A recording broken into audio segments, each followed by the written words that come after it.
आज के इस वीडियो में हम लोग जानेंगे गोरखपुर सिल्लीगुड़ी एक्सप्रेसवे के बारे में।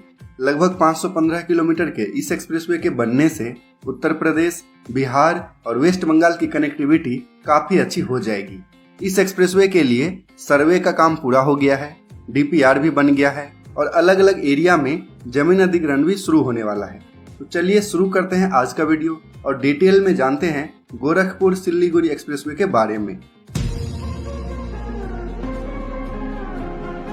तो इस मैप में उन सभी एक्सप्रेसवे को दिखाया गया है जो बिहार में बन रहा है या बनने वाला है।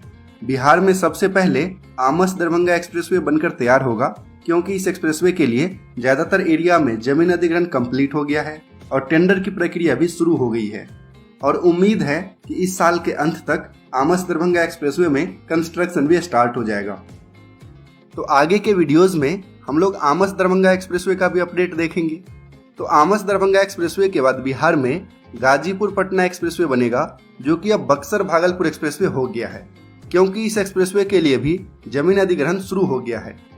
तो आमस दरभंगा एक्सप्रेसवे और गाजीपुर पटना एक्सप्रेसवे के बाद बिहार का तीसरा एक्सप्रेसवे होगा गोरखपुर सिल्लीगुड़ी एक्सप्रेसवे। गोरखपुर सिल्लीगुड़ी एक्सप्रेसवे लगभग 515 किलोमीटर का एक्सप्रेसवे होगा, जो कि बिहार के 10 जिले से होकर क्रॉस करेगा। ये एक्सप्रेसवे 6 लेन का, ग्रीन फील्ड और एक्सेस कंट्रोल होगा। बिहार में जमीन अधिग्रहण काफी मुश्किल होता है। जमीन अधिग्रहण समय पर नहीं होने के कारण बिहार में कई सारे प्रोजेक्ट पेंडिंग हैं। इसीलिए गोरखपुर सिल्लीगुड़ी एक्सप्रेसवे का रूट इस तरह से डिसाइड किया गया है कि इसके जमीन अधिग्रहण में ज्यादा प्रॉब्लम ना हो। इस एक्सप्रेसवे के अलाइनमेंट में कोई भी पुराना रोड शामिल नहीं किया गया है और कोशिश की गई है कि आबादी से हटकर इस एक्सप्रेसवे को बनाया जाए ताकि जमीन अधिग्रहण आसानी से हो जाए। वैसे तो गोरखपुर सिल्लीगुड़ी एक्सप्रेसवे उत्तर प्रदेश के गोरखपुर और वेस्ट बंगाल के सिल्लीगुड़ी के बीच बन रहा है, लेकिन इसका सबसे ज्यादा फायदा बिहार को ही मिलेगा। गोरखपुर सिल्लीगुड़ी एक्सप्रेसवे का उत्तर प्रदेश में लगभग 84 किलोमीटर का सेक्शन होगा, जो कि गोरखपुर, देवरिया और कुशीनगर डिस्ट्रिक्ट में लगभग 50 गांव से होकर क्रॉस करेगी। और बिहार में इस एक्सप्रेसवे का लगभग 400 किलोमीटर का सेक्शन होगा और यह बिहार में गोपालगंज, वेस्ट चंपारण, ईस्ट चंपारण, शिवहर, सीतामढ़ी, मधुबनी, सुपौल, अररिया और किशनगंज डिस्ट्रिक्ट से क्रॉस करेगा। भारतमाला प्रोजेक्ट के अंतर्गत इस एक्सप्रेसवे को बनाया जा रहा है और 2025 के अंत तक इस एक्सप्रेसवे को कंप्लीट होने की उम्मीद है। वैसे गोरखपुर और सिल्लीगुड़ी के बीच ऑलरेडी अभी ईस्ट वेस्ट कॉरिडोर का NH27 और NH57 का सेक्शन है। ईस्ट वेस्ट कॉरिडोर हमारे देश में ईस्ट से वेस्ट यानी कि असम के सिलचर से गुजरात के पोरबंदर तक लगभग 3300 किलोमीटर का कॉरिडोर है और ये नॉर्थ ईस्ट कॉरिडोर के बाद अपने देश का सबसे बड़ा कॉरिडोर यानी कि अपने देश का दूसरा सबसे बड़ा हाईवे है। तो गोरखपुर से सिल्लीगुड़ी के सेक्शन में ईस्ट वेस्ट कॉरिडोर 2010 के आसपास बनकर तैयार हुआ था। ये 4 लेन का हाईवे है और इस हाईवे के बनने से इस एरिया में काफी अच्छी कनेक्टिविटी हो गई थी। तो फिर इतनी अच्छी हाईवे होने के बावजूद गोरखपुर और सिल्लीगुड़ी के बीच अब एक्सप्रेसवे क्यों बनाया जा रहा है?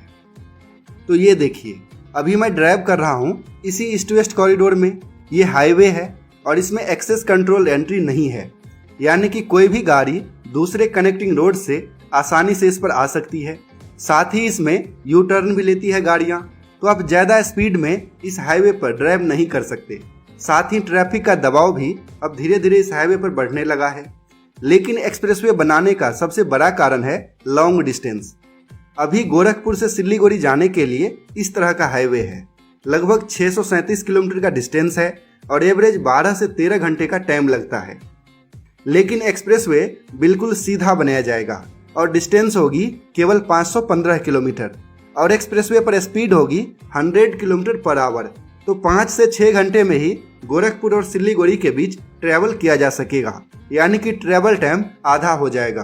तो इस एक्सप्रेसवे के बनने से उत्तर प्रदेश, बिहार और वेस्ट बंगाल में काफी अच्छी कनेक्टिविटी हो जाएगी।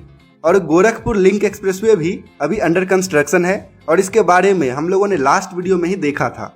तो गोरखपुर लिंक एक्सप्रेसवे के बनते ही दिल्ली से नोएडा ग्रेटर नोएडा एक्सप्रेसवे, फिर यमुना एक्सप्रेसवे, फिर आगरा लखनऊ एक्सप्रेसवे, उसके बाद पूर्वांचल एक्सप्रेसवे, फिर गोरखपुर लिंक एक्सप्रेसवे से मात्र 12 घंटे में ही दिल्ली से गोरखपुर पहुंचा जा सकेगा और गोरखपुर से 1 घंटे में बिहार।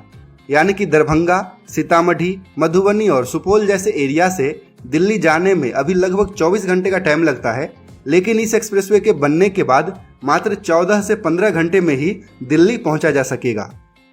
तो केवल बिहार ही नहीं, वेस्ट बंगाल के सिल्लीगुड़ी से भी लगभग 18 घंटे में दिल्ली पहुंचा जा सकेगा और 24 घंटे में तो नॉर्थ ईस्ट तक डायरेक्ट पहुंचा जा सकेगा देश की राजधानी दिल्ली से।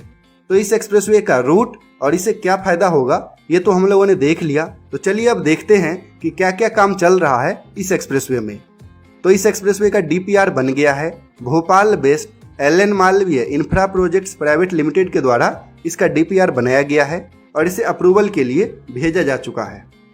जमीन अधिग्रहण की तैयारी उत्तर प्रदेश के देवरिया डिस्ट्रिक्ट में शुरू कर दी गई है और बिहार में भी जमीन अधिग्रहण में तत्परता दिखाई जा रही है और वेस्ट बंगाल में तो इस एक्सप्रेसवे का काफी छोटा सेक्शन है।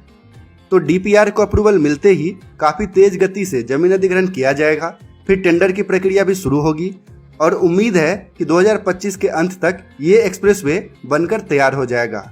और गोरखपुर सिलीगुड़ी एक्सप्रेसवे के बनते ही उत्तर प्रदेश के साथ साथ बिहार, वेस्ट बंगाल और नॉर्थ ईस्ट में भी काफी अच्छी कनेक्टिविटी हो जाएगी।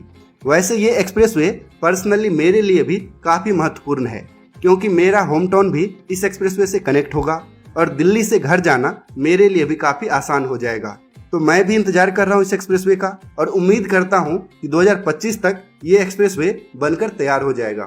मैं उम्मीद करता हूँ कि आपको ये वीडियो काफी इन्फॉर्मेटिव लगा होगा।